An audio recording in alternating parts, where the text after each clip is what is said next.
Breaking news: the Chargers' defense just took a major hit, and this move could completely change the way the team lines up on Sundays. A key starter is sidelined, and the front office wasted no time making a surprising roster decision.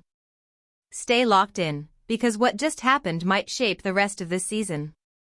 The Los Angeles Chargers have been forced to shuffle their roster after linebacker Perryman went down with what's being called a high ankle sprain. Early reports suggest he could be out anywhere from 4 to 6 weeks, which is a huge blow for a defense already under pressure. To fill the gap, the Chargers have brought back a familiar face, someone who was with the team earlier in training camp during the 90-man roster. But to make room, another player has been cut. It's a tough but necessary move, and it shows just how thin this roster can get when injuries pile up. And remember, folks, before we dive deeper into the latest NFL updates, make sure you subscribe to the channel, like this video, and hit the bell icon so you never miss breaking news on your team. Let's move straight into the details. Perryman's absence is concerning not just because of his leadership, but because this injury isn't new territory. He missed 6 games last season, and with a high ankle sprain, cutting, turning, and reacting, everything a linebacker must do becomes a real challenge. This could force the Chargers coaching staff to lean heavily on depth pieces who may not have the same impact. The roster shuffle didn't stop with Perryman's injury. The Chargers made another move, adding Kana'i Mauga back to the practice squad while letting go of running back Niheim Hines. That release definitely raised a few eyebrows, as Hines was seen as a versatile option who could provide depth both in the run game and on special teams. Still, the coaching staff clearly feels Mauga's presence is more valuable right now, especially with the linebacker group suddenly stretched thin.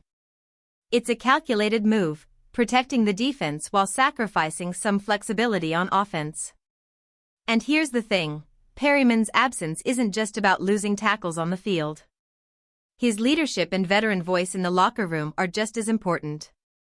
Younger players like Derwin Henley benefit from having a veteran like Perryman beside them, guiding and steadying the group. Without him, the responsibility grows even heavier on Henley's shoulders. The good news? Troy Dye stepped up in a big way.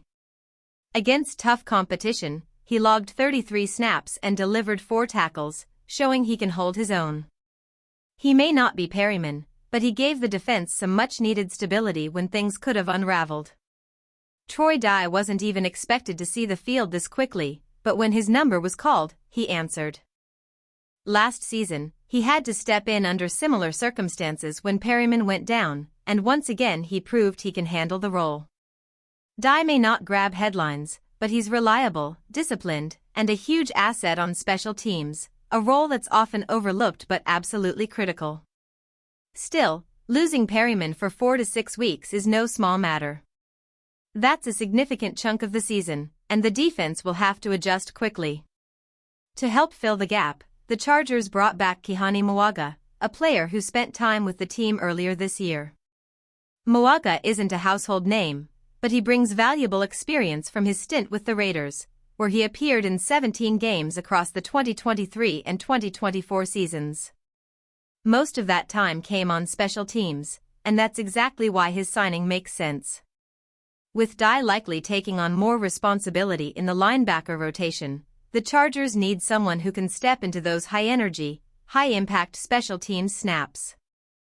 Mauga fits that role perfectly, giving the team depth and stability where they need it most. Looking ahead, it'll be interesting to see how Kana'i Mauga develops with the team. The Hawaii native, who played his college ball at USC, isn't being asked to step in as a starter. His role is depth, pure and simple. That's why he's on the practice squad, ready if needed, but also able to contribute on special teams when the opportunity comes. The bigger surprise was the release of Niheim Hines. On one hand, it makes sense, he was sitting low in a crowded running back room. On the other hand, Hines brings a spark that's tough to ignore. He's quick, shifty, and dangerous in open space, even if ball security has been an issue at times.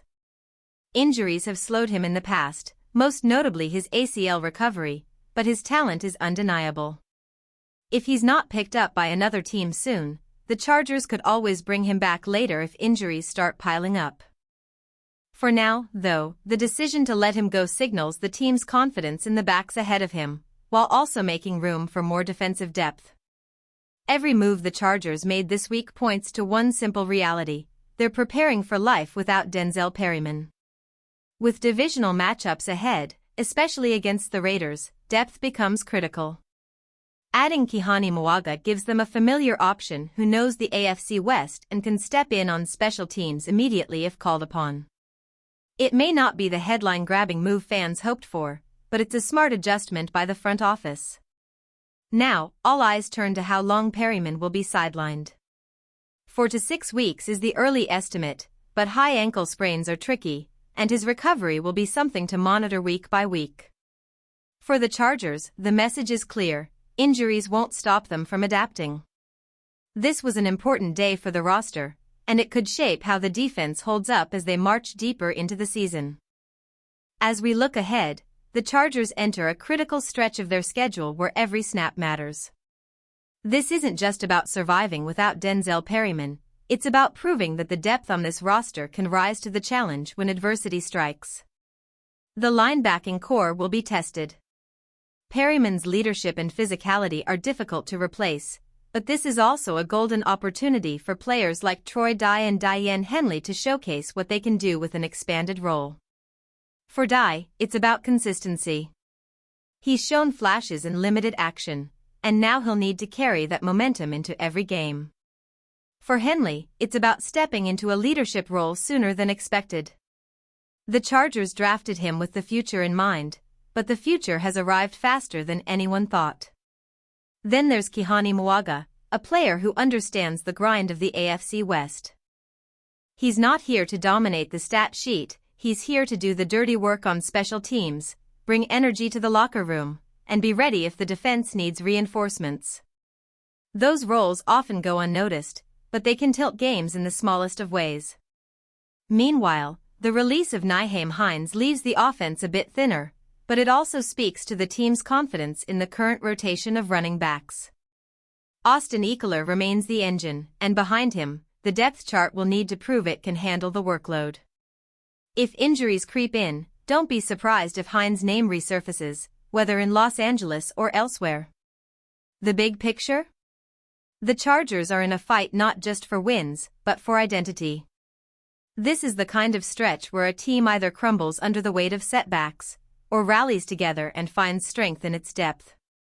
With divisional matchups looming, every adjustment, every substitution, and every ounce of preparation will matter.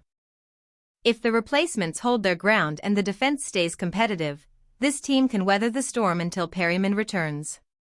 But if the cracks begin to show, it could put enormous pressure on the offense to carry the load. Either way, the next few weeks will tell us a lot about just how resilient this Chargers roster really is.